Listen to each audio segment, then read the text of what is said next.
What's up, guys, and welcome back to a new episode here at the Bartender Hideout. And obviously, we are here for the cocktail countdown, episode number 44, and we have a boozy one for you today. We will actually be talking about the zombie. You'll know why it's called that, and I'm sure Uncle Bob can tell you all about it actually. As you know, Drinks International top 50 most popular drinks of 2020. We got it to 44. I'll be taking over from Uncle Bob after he tells you a little bit about this cocktail. And then I'll be tasting it for you as well, telling you what I think of it. But for now, let's throw it over to Uncle Bob.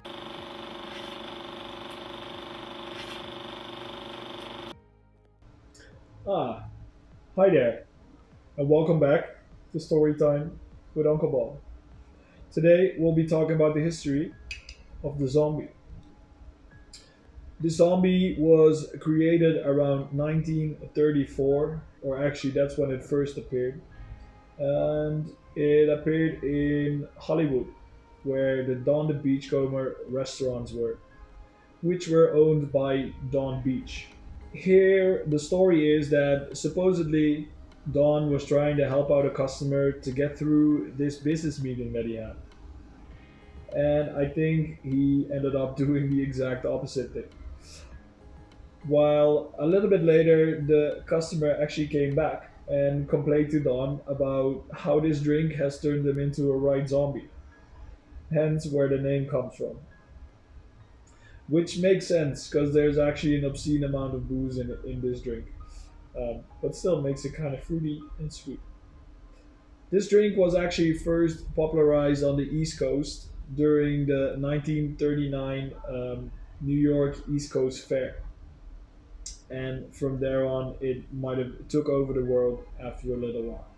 Also, one of these things, since there is an obscene amount of liquor in this, Don decided, at his restaurant at least, that there was only a two-person or a two-drink limit per person. So only two of these bad boys allowed, just to make sure that people didn't just fall off their chairs. One of the things, though, with this zombie is that Don was really trying to keep this recipe secret. And even so that he had code names for all the ingredients, so even bartenders weren't really sure what was going on, and only Don knew the recipe. Very interesting way of going about your cocktails, to be fair. But that secrecy ended up having a lot of different recipes out there because everyone was trying to recreate the same drink, but no one actually really knew how to do it exactly. I'm wondering, does Kun even know how to do this exactly? I'm sure he made up something himself. Let's throw it over to him.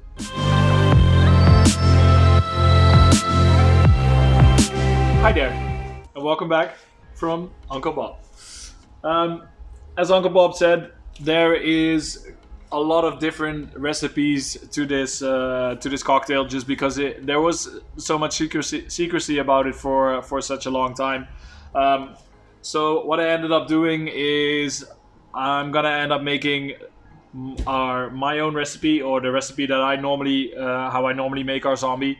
It might be slightly different or completely different from the normal zombie that you see, but in general, obviously we're in a bar here. In general, everyone really likes our version the way we do it, so that's why I chose to do this one this way.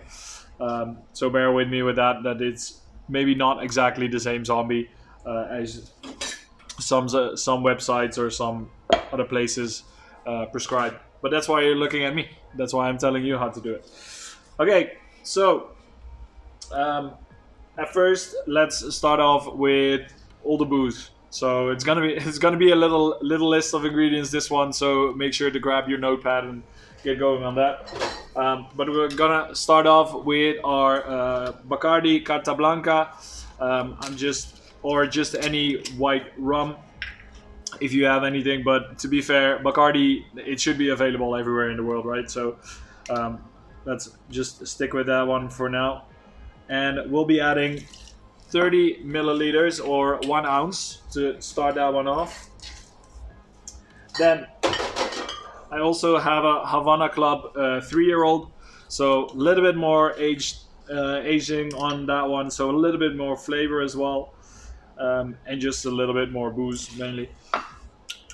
So we'll add that as well. Then we're not done with the rums yet, so I'm gonna end up using a Havana 7. Again, a little bit more aging on this one, so again, some more flavor. Even though I always doubt how much flavor you're gonna get out of this, because it's just a bunch of booze thrown together. To be fair, it should be nice and sweet though. Then ingredient number 4, and we are still not done with the alcohol. So I actually have an Apricot Brandy here. This one is from Bols, which is a typical Dutch brand, but I'm sure there is around where you live, there must be some Apricot Brandy that you can get your hands on for sure. And what we do with this one is we add 15 milliliters or half an ounce. And yeah, at least that is it for all the booze. We're not done to the slightest yet. There's still about the same amount of ingredients coming. But for alcohol, that's about it. Actually, fun fact, this has more alcohol in it than the Long Island iced tea does. So yeah, kind of goes to show what kind of sucker punch this one is sometimes.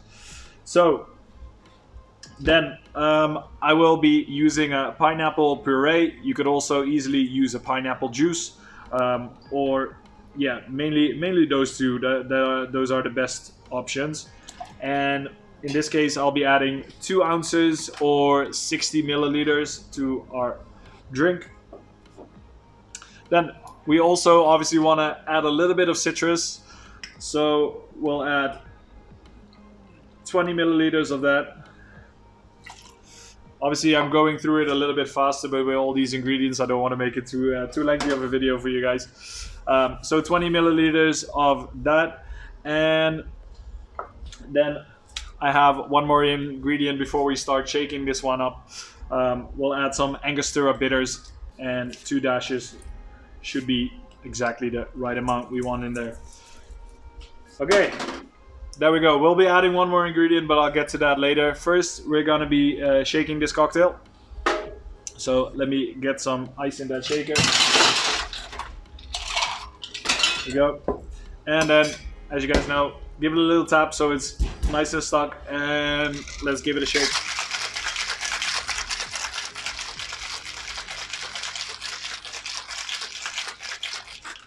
Okay. Then, obviously, we need something to put it in. So, in this case, we're just gonna use a highball glass or a big glass. I guess you can also use a hurricane glass. It kind of depends on what you fancy the most, the way something looks. Then ice it up, and let's get that cocktail in there. Boom, look at that. And as I said, we're not quite done yet.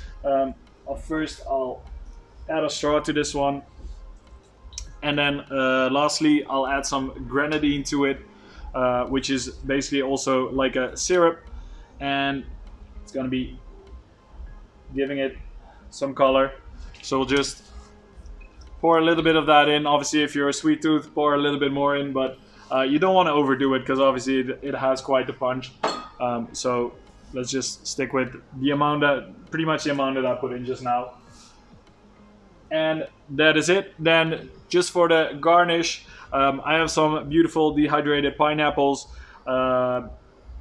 I can imagine that you don't have this at home, so just a nice pineapple wedge or something like that could definitely do the trick. So we're just gonna stick that in there to finish it off. And that's it, guys. There you have it, the zombie. Let's give this one a taste and see what we think of it.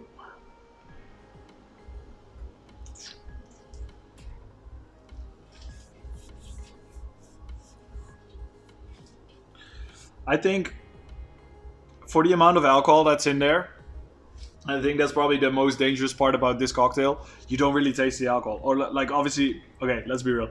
You taste the alcohol. You know there's alcohol in this one, but it's easy because like with the pineapple juice, with a little bit of the fresh ingredient or the sweeter ingredients in there, with the grenadine as well, obviously, it just balances out so well. And I guess as well with those 3 layers of rum, you don't get like something really harsh out of that. So uh, I think that is a good reason why in some bars or some restaurants they actually have a limit of 2 zombies per customer in that case, just to make sure that you don't like down these and after 2 or 3 you're basically on the floor because you couldn't stand up anymore while you were going to the toilet. So I definitely get that. These ones are easy to drink. So especially now in summertime, definitely try this one at home and give this one a little go and see what you think as well. Even if it's not really summer anymore by the time this video comes online, but I'm sure you'll deal with that one. Yeah, and I think that's all I have for you guys on this one for the zombie for this week at least. Make sure that if you like this video that you drop a thumbs up and also subscribe to the video, as you guys know by now. But yeah, I think that's all I'm gonna leave you with, and I'll see you guys next week. Ciao.